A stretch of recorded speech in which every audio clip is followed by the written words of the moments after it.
essa live de domingo aqui neste canal. Eu quero agradecer muito a presença dessa bancada fantástica que está aqui com a gente hoje.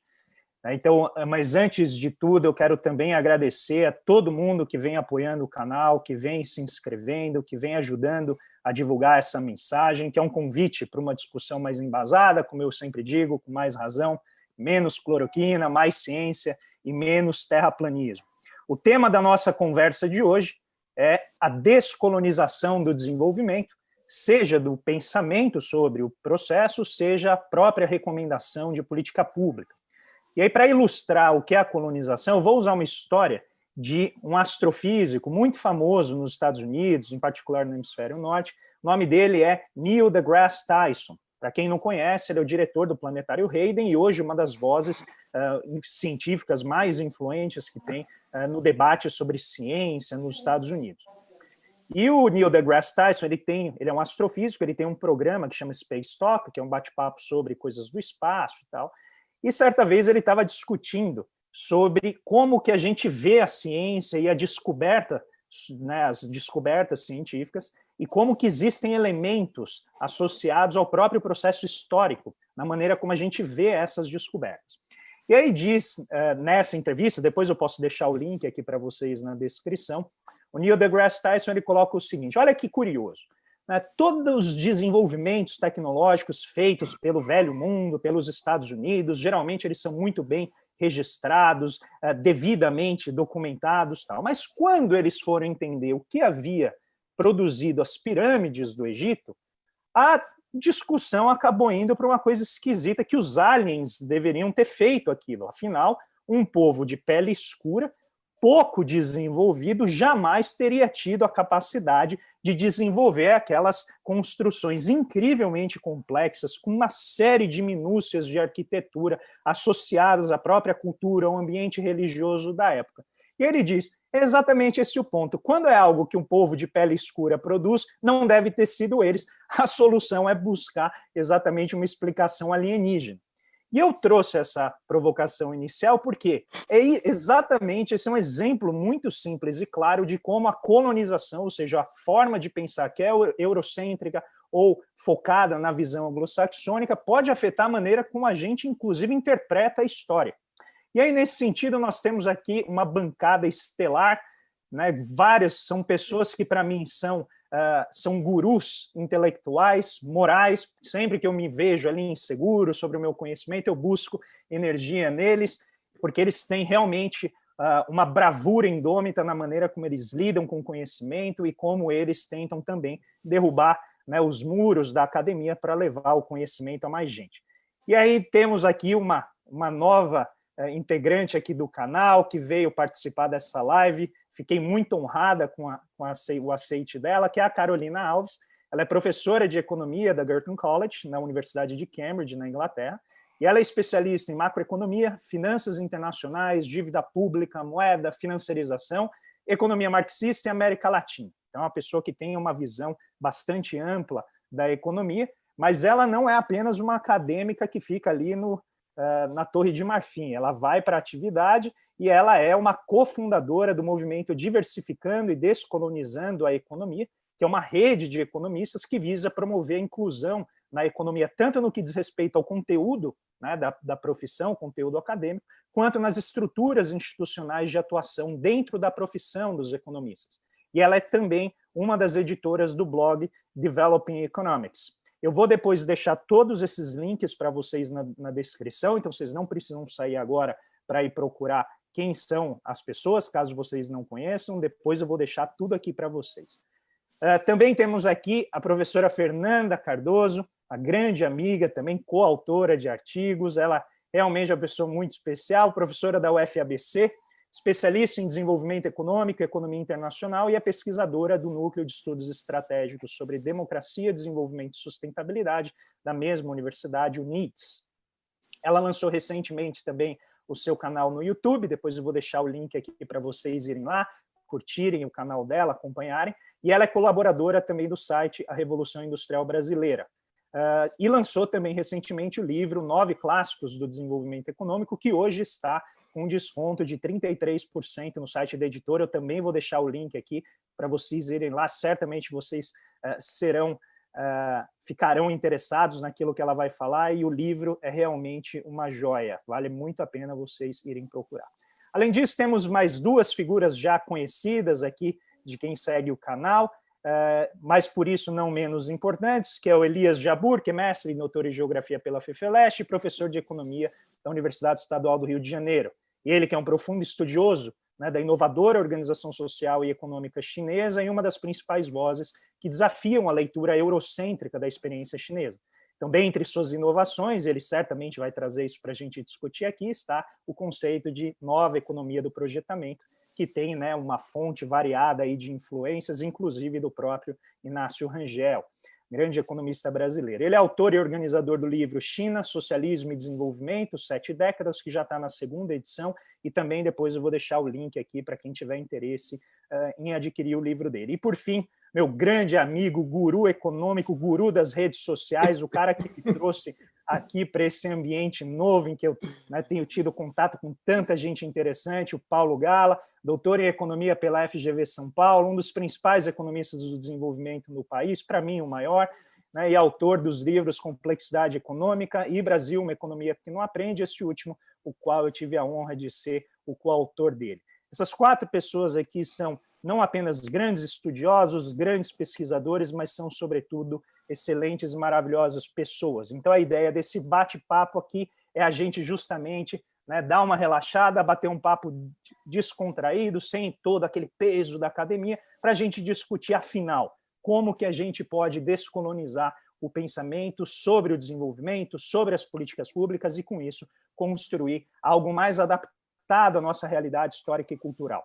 E aí, ao longo da discussão, a gente vai trazer nós tivemos recentemente 2 perdas culturais importantes, né, para a América Latina e para o Brasil. Hoje, o Zusa Homem de Mello, infelizmente, veio a falecer, soubemos, né, acho que ele faleceu durante a noite, e ele que tem sido um grande historiador da cultura brasileira, e tivemos também a perda, durante essa Semana do Quino, que produziu, né, a fantástica história da Mafalda, que eu tenho aqui, inclusive, vários volumes dela, então, realmente são 2 perdas enormes e que eu acho que, de alguma maneira, vão fazer parte aqui da nossa discussão. Então, sem mais delongas, eu dou as boas-vindas à nossa bancada e passo a palavra com muita alegria, muita satisfação à Carolina Alves. Está contigo, Carolina.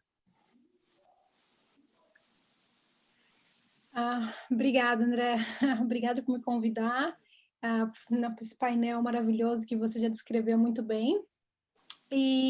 Então, vamos lá, se eu entendi direito, a gente vai ter espaço para discutir muitas coisas, né? E eu vou introduzir um pouco essa discussão, tentando explicar ou fazer um caso, justificar o porquê que a gente precisa discutir a questão da decolonização na economia, na ciência econômica, né? E tentar fazer alguns paralelos com o porquê que isso é importante também para a gente conseguir elaborar o entendimento da realidade seguido por políticas públicas que são mais eficientes, que conseguem entender um contexto histórico mais específico, no caso, se é o Brasil, se é um país na África, quais são as particularidades daquele país, e aí a gente sai um pouco dessa ideia de que, né, é uma política econômica para todo mundo, né, que a gente consiga contextualizar o espaço, a história de cada região, de cada país,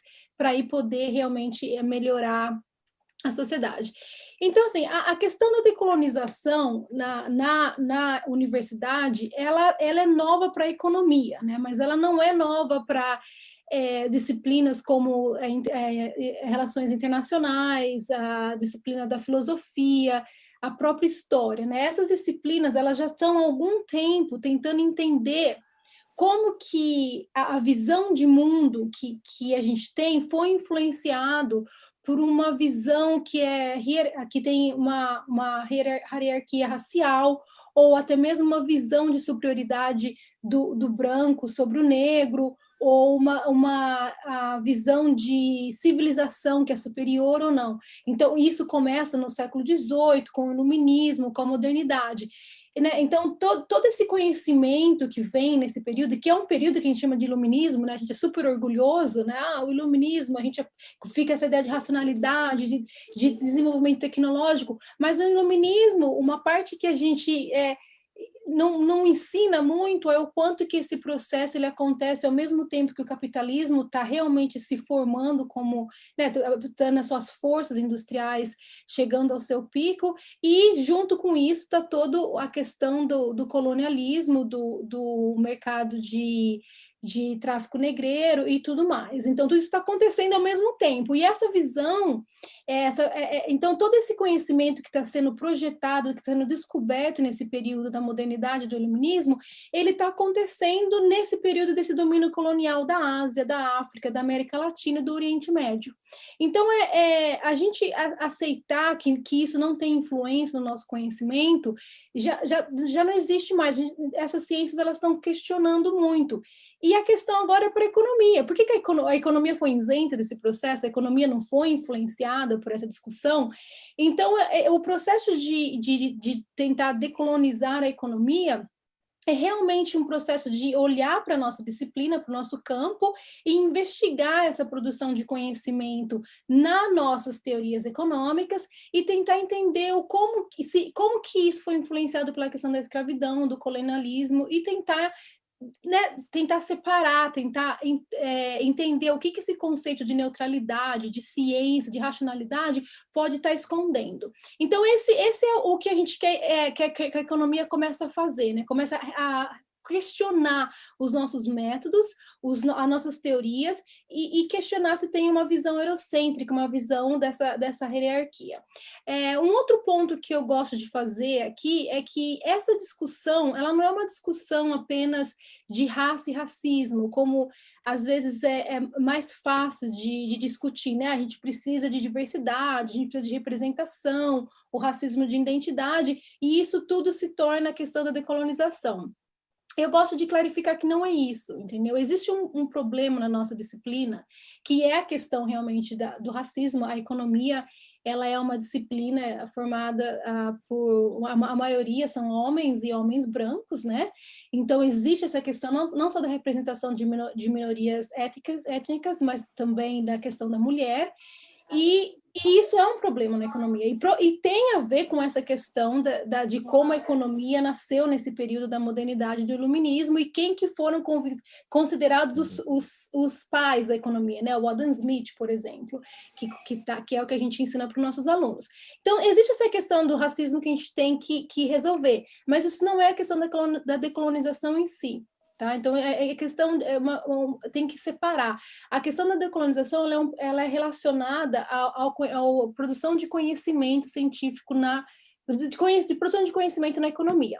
Um outro ponto que eu gosto também de fazer uma observação, e a gente pode discutir mais durante as questões, é que essa questão de decolonizar a economia, ela também não é relacionada em discutir a questão da inequalidade de renda entre negros e brancos, que isso existe na economia. A economia ela tem várias teorias econômicas tentando entender essa desigualdade de renda entre negros e brancos e outras minorias étnicas.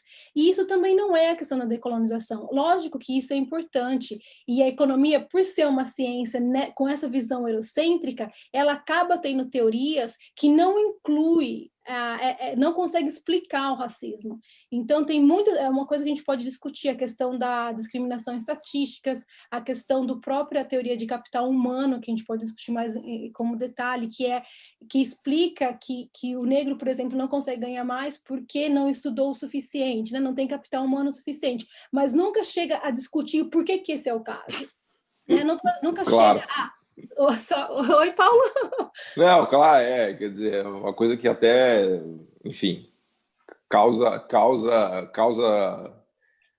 desgosto, né? Mas, enfim, segue. Exatamente, não, a gente pode voltar nisso, a questão, o que é realmente de deixar a gente muito enfuriado nessa questão da teoria econômica, olhando para a questão de desigualdade de renda, entre as raças é que o negro ele é sempre deficiente, tem sempre alguma coisa deficiente no negro, entendeu? Ele está ganhando menos por causa dele mesmo.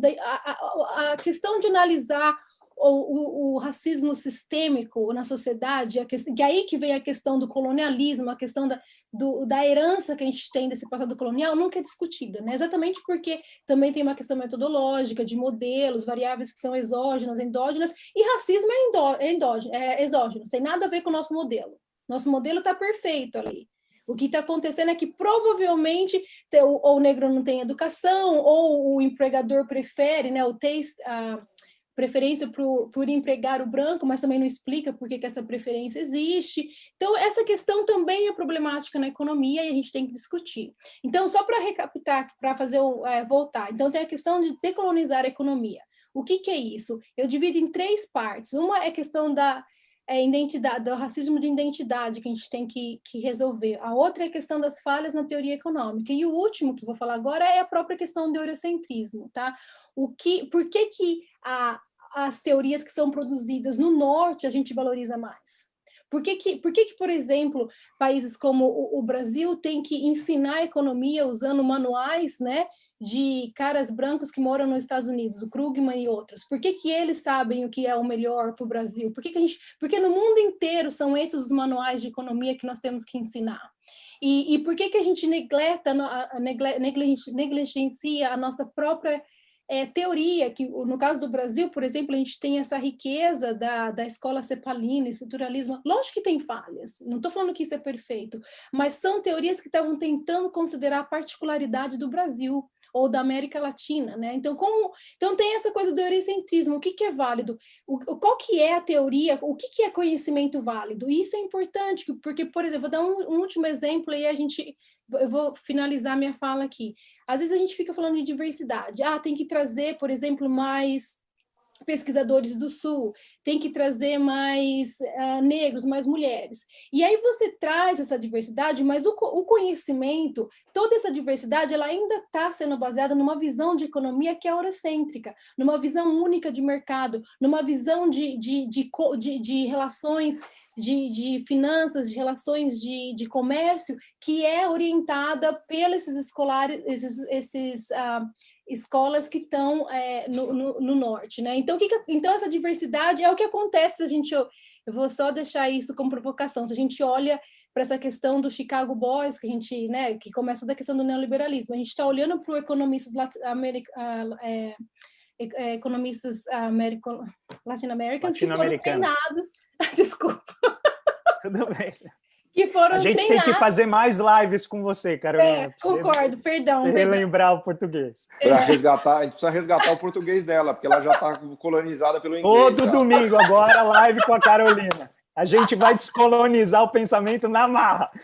Adorei. Enfim, acho que é um bom momento para acabar. É isso. Vou passar a palavra para alguém mais depois dessa. Eu queria, antes da gente abrir para a roda, eu queria só pegar essa última deixa da Carolina, porque eu acho que ela conversa bem com os estudos do Paulo e da Fernanda, e colocar que a Fernanda, essa semana, ela compartilhou no Twitter dela um vídeo sensacional, né, que tem o Furtado por eixo analítico, que fala exatamente sobre cultura, né, e a importância da cultura como causa e consequência também dessa interação com o sistema econômico. E aí eu quero colocar já de pronto para a Fernanda e para o Paulo a pergunta, afinal, a economia ela tem nacionalidade ou não? Ou será que existe uma economia universal, né, de um ponto de vista analítico? Primeiro as mulheres. Então, muito bem, então vamos lá. Primeiro eu gostaria de agradecer novamente, André, o seu convite de participar aqui do seu canal. É um imenso prazer dividir essa mesa, né, essa bancada virtual, com a Carolina, que eu acompanho no Twitter já faz um tempo. Eu sou muito fã da Carolina. A Carolina já me fez pensar muitas coisas, assim, refletir sobre muitas coisas. Então, agradeço muito você, Carolina, por isso. Acho que as redes, se elas têm algo de bom, né, nos permitir nos conectar com pessoas que estão fisicamente longe, mas que mudam as nossas vidas. Então, eu já queria fazer essa declaração em público para a Carolina, que ela, enfim, ela já me fez refletir muito, né? E a fazer algumas reversões de rota na minha linha de pesquisa, inclusive. Também agradecer estar aqui com o Paulo Gala, que eu admiro muito o trabalho do Paulo já faz bastante tempo também, e o Elias, que conheci mais recentemente, mas que já sou super admiradora também, adoro ver as falas e as intervenções do Elias, porque o Elias nos provoca, né, a romper com consensos de pensamento, e é sobre isso que nós estamos falando aqui hoje, né? Sobre romper com consensos, descolonizar o nosso pensamento. E aí, quando nós falamos da perspectiva do desenvolvimento, né, que é a minha área de pesquisa, assim como a do Paulo, essa questão ela ganha contornos ainda mais importantes na medida em que nós estamos falando da perspectiva de países subdesenvolvidos. Nós somos economistas de países ainda periféricos. Então, a nossa responsabilidade como pensadores, como intelectuais, como estudiosos, como cientistas, ela é ainda mais incrementada, né? Porque a ciência, da mesma forma que ela pode servir para transformar, ela também pode servir para conformar um sistema de dominação social estabelecido, né? E a gente precisa se perguntar que escolha nós estamos fazendo, né? Enquanto cientistas, enquanto professores, enquanto estudiosos, né?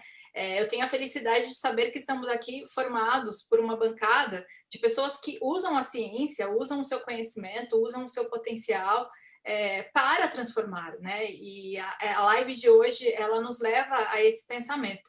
E aí, respondendo um pouco da sua pergunta, André, se existe uma teoria econômica de aplicabilidade universal, né, só pela fala da Carolina, eu diria que não, né?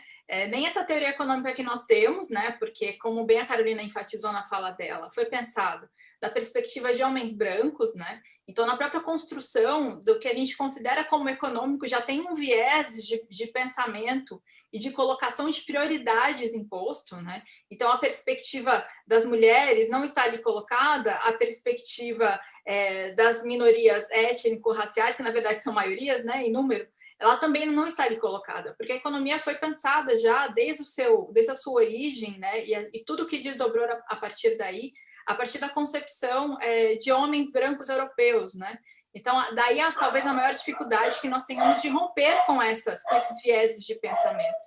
Então, quando a gente fala em descolonizar o desenvolvimento, nós estamos aqui colocando, né, em perspectiva, não apenas, né, que nós talvez estejamos buscando estratégias inadequadas para alçar a condição de desenvolvimento, mas, para além disso, talvez a gente esteja buscando um objetivo de um modelo de civilização, de organização socioeconômica que não nos cabe, né? Porque nós fomos condicionados a pensar que ser desenvolvido é ser como, né, um país europeu, é ser como os Estados Unidos, é ter aquele tipo de organização, aquele tipo de padrão de consumo.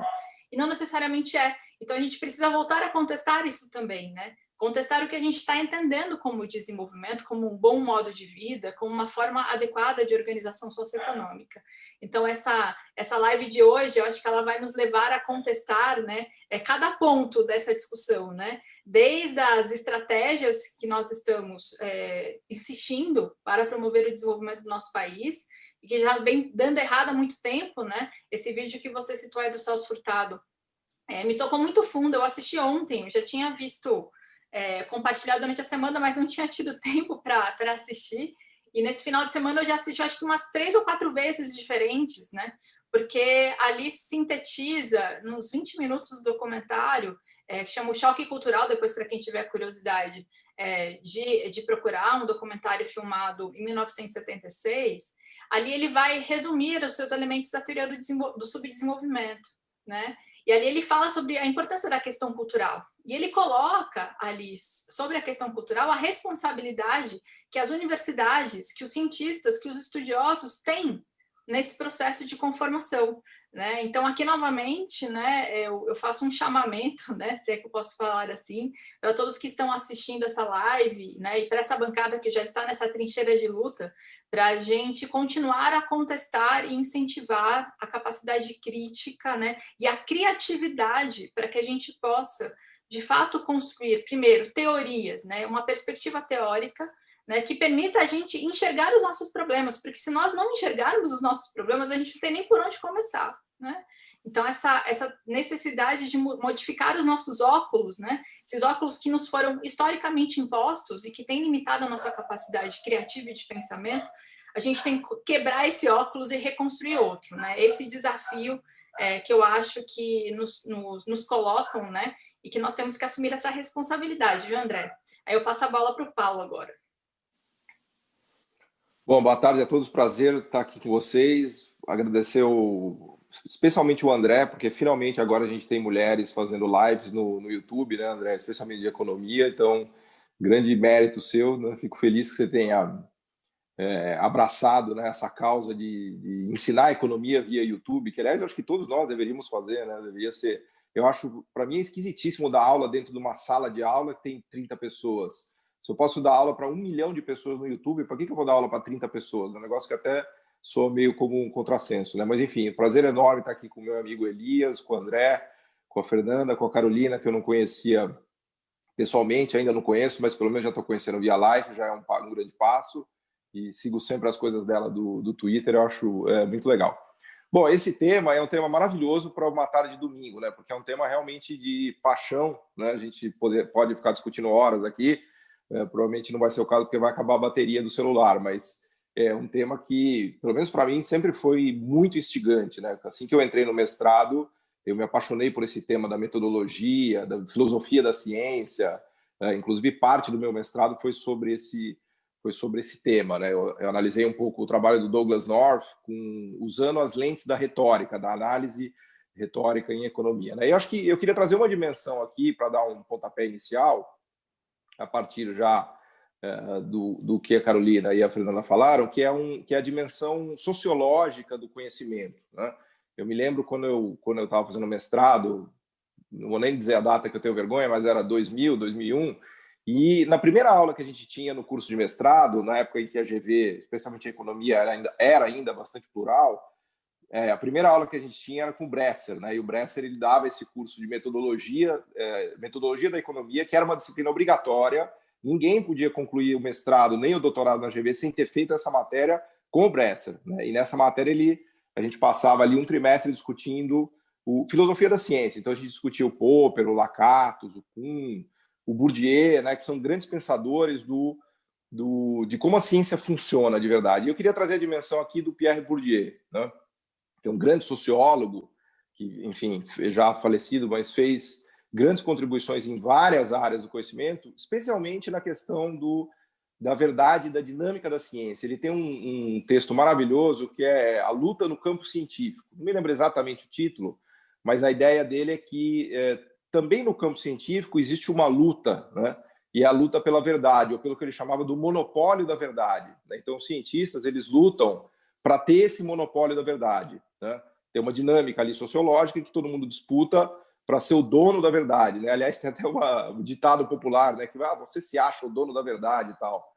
E, na verdade, muitos cientistas se acham o dono da verdade, né? E o Bourdieu ele explica, né, nesse texto maravilhoso dele, para quem nunca leu, recomendo que leia, é fantástico, porque as pessoas fazem investimento, ela tem um capital intelectual que ela coloca naquelas ideias e tal, e ela vai buscando construir esse monopólio da verdade, que é basicamente quem pode dizer o que é verdade e o que não é verdade, né? Então, essa dimensão, eu acho que para a gente discutir descolonização e para a gente discutir perspectivas de ciência que a gente tem e que nos colocam também, é fundamental a gente ter essa dimensão, vamos dizer assim, sociológica e da disputa científica na nossa cabeça de maneira bem clara, porque isso daí desculpe, isso é o próximo passo para mostrar que a ciência, ela, por vezes, né, para não dizer na maioria das vezes, ela deixa de ser neutra e ela começa a ser utilizada como um instrumento de poder, né? Porque quem tem o monopólio da verdade, ele pode dizer o que é certo, o que é errado, o que é científico, o que não é científico, né?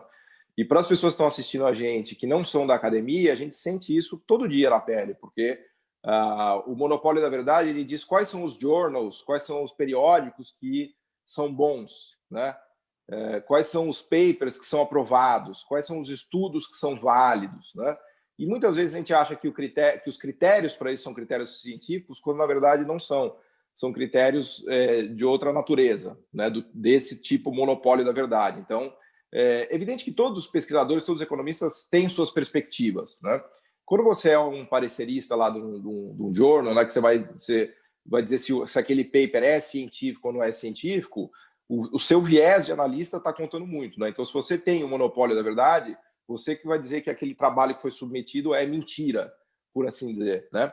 E aí toda a academia é construída em cima dessa dinâmica, né? E ela acaba gerando, muitas vezes, para não dizer na maioria das vezes, algo pouco científico, né? Porque o que é considerado científico foi assim dito por pessoas que estavam ali naquele momento, que eram, vamos dizer, o editor da revista, ou o parecerista, ou o chefe do departamento, e acabaram usando o poder deles para dizer o que é verdade e o que não é verdade, né? Então, isso para nós economistas heterodoxos, isso é uma coisa muito clara, assim, muito vamos dizer assim, cristalina, né? A gente é heterodoxo porque a gente não concorda com o critério de verdade dos ortodoxos, por assim dizer, né? Tanto é que os economistas mais ortodoxos adoram chamar os heterodoxos de não científicos, né? Quando, na verdade, para mim é justo o contrário, né? Para mim são os ortodoxos que são não cientistas, né? Porque eles estão limitados ali a uma maneira específica de pensar, muito quadrada, né? Eles não conseguem se abrir a outras metodologias, a outras perspectivas, que na cabeça de um verdadeiro cientista é natural, né? Então, quando eu leio as coisas da Fernanda, do André, da Carolina, do Elias, eu vejo assim com naturalidade que a gente usa vários métodos, várias perspectivas, literalmente tem uma cabeça aberta, né? Enquanto que a maioria dos economistas, especialmente americanos e ortodoxos, eles estão naquela forminha quadradinha, né? Então eu queria, já para concluir essa primeira intervenção, trazer o Bourdieu, o Pierre Bourdieu, que é um cara assim, fundamental para entender a dinâmica sociológica, e levantar o ponto da filosofia da ciência. Para quem está assistindo a gente e nunca ouviu falar nisso, existe uma quantidade de filósofos no século XX que todos eles estudaram a dinâmica da ciência, né? De como as verdades são estabelecidas, como as revoluções científicas ocorrem, né? Por exemplo, vou dar um exemplo bem específico. Na época do século XIX, se achava na química flogística que para você queimar alguma coisa tinha que sair um elemento da substância chamado flogisto. Então, os químicos daquela época achavam que era o flogisto que criava o fogo, né? E aí vieram outros químicos e falaram, não, é a combustão que cria o processo de... na verdade, é o oxigênio que acaba criando o processo de combustão, né? E por aí vai. Então, só queria, não quero me alongar mais, mas destacar esse ponto que existe um negócio chamado filosofia da ciência, que, infelizmente, a maioria dos economistas não estuda, que... desde lá de trás tenta discutir o que é científico, né? Também conhecido como epistemologia. Mas eu só queria trazer esses elementos aqui para a conversa, que eu acho que não dá para a gente fazer essa conversa aqui sem os filósofos da ciência e sem o Bourdieu. E aí já devolvo a palavra aqui, que eu falei demais já. Obrigado, Paulo. Obrigado, Fernando. Elias Jabbour, você que é o provocateur mais sólido, que usa balas de prata contra grandes nomes. Deixa eu tirar aqui, porque... O Paulo trouxe um presente para provocar o Elias. Para provocar o Elias, mas vou tirar já, Elias, que estava te incomodando. Eu vou descolonizar a nossa conversa aqui. Estava aqui, eu vou tirar, tá? Pronto. Não estamos mais agora sob o jugo da bandeira americana.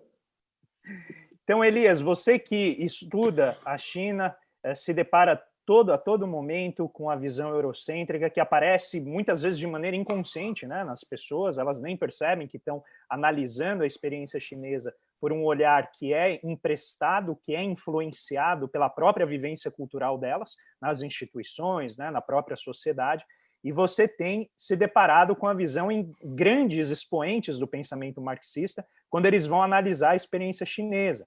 E você traz uma visão diferente. Então, eu queria que você colocasse aqui para a gente, apenas como provocação inicial, eu sei que você já fez isso amplamente, né, como que a gente deve olhar a experiência chinesa de uma maneira, como o Paulo colocou, mais aberta, mais receptiva, né? Que tipo de pergunta a gente faz, que autor a gente busca. Eu sempre indago os economistas, falo assim, vocês conhecem algum economista chinês? Vocês só estão lendo o Michael Pett, vocês estão lendo o David Harvey, vocês estão... Mas e o economista chinês que vive lá? O Blanco Milanovic. Não, não é Milanovic.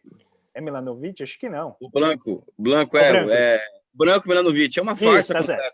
Então vai lá, Elias, está contigo. Provoque-nos. Eu queria só começar aqui, eu vi a fala de vocês, eu queria só pontuar como que eu cheguei a essa questão, a forma que eu cheguei de pensar o mundo e pensar a China em particular. Eu venho da geografia e fiz mestrado e doutorado em geografia humana, econômica, /econômica, E na minha graduação, eu também tinha algumas graduações paralelas que me ajudaram muito, graduações paralelas, assim, solo, né?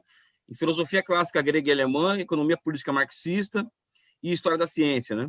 Então, foram 3 áreas do conhecimento que eu me formei durante o meu curso de geografia por orientação do meu orientador de iniciação científica.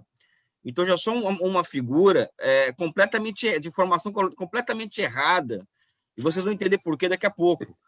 Porque, por exemplo, eu separo a ciência econômica, Carolina, não sei se ela tem contato com isso, a Fernanda, Paulo, entre a ciência econômica oriental e ocidental, tá? E eu, arbitrariamente, coloco o marxismo como uma ciência econômica oriental, porque a aceitação do Marx na Rússia, por exemplo, a primeira edição do Capital demorou 3 anos para acabar na França e acabou em 1 mês na Rússia, por exemplo. Ou seja, a aceitação do marxismo na periferia do capitalismo, ela foi muito maior do que no centro do sistema, né? E o Marx estava escrevendo para os trabalhadores do centro do sistema. E eu comecei a estudar. Aí eu tem uma passagem do Engels, por exemplo, que ele fala que a economia não existe uma única economia política. Então, cada nação tem a sua própria economia política, cada região tem a sua própria economia política, assim por diante.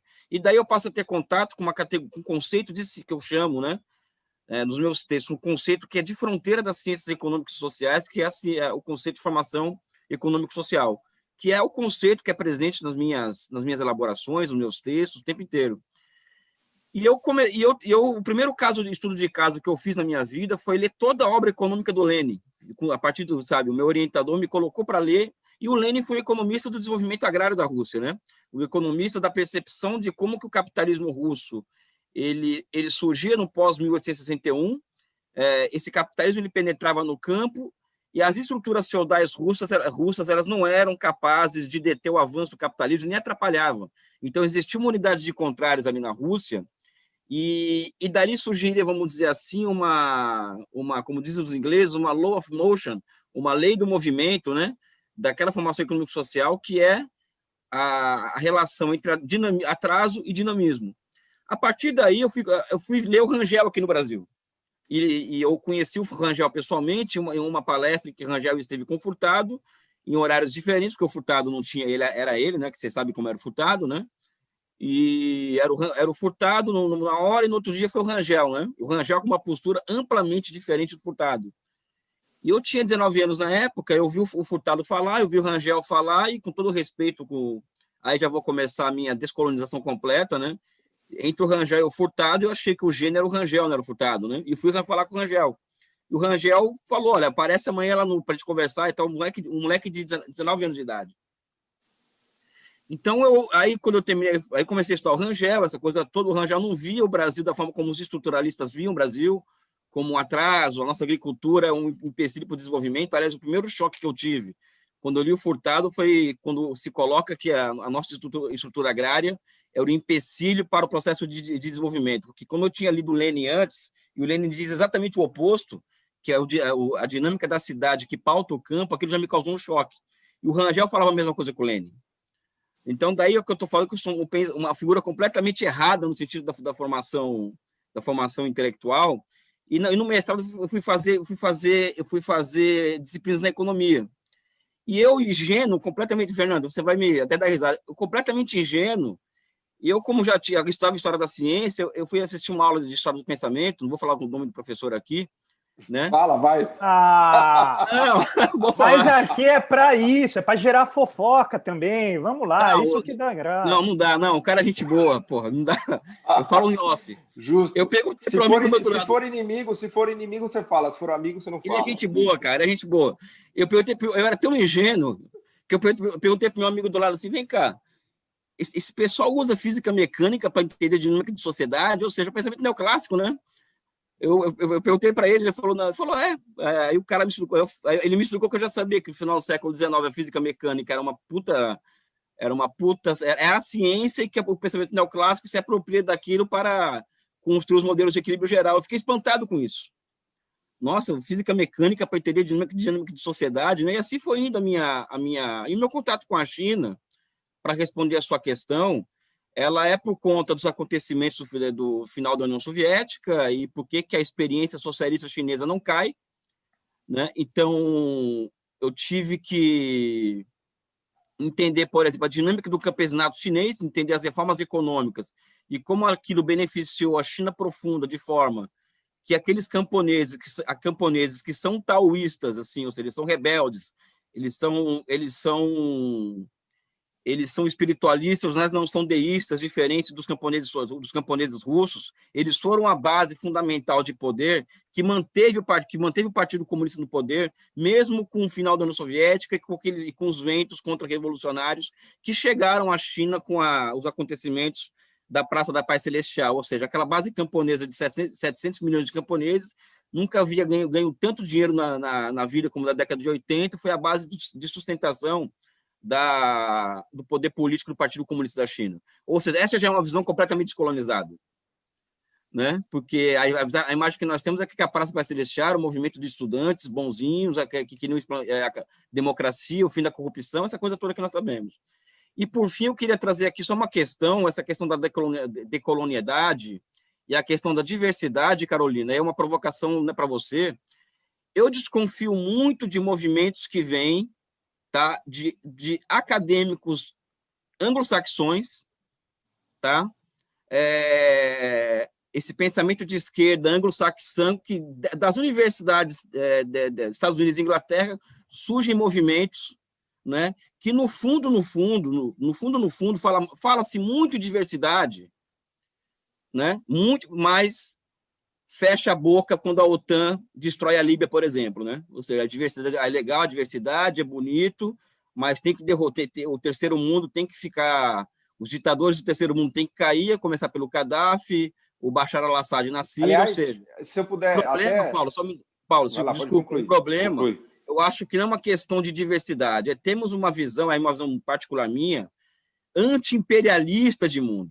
Eu acho que essa é a grande questão.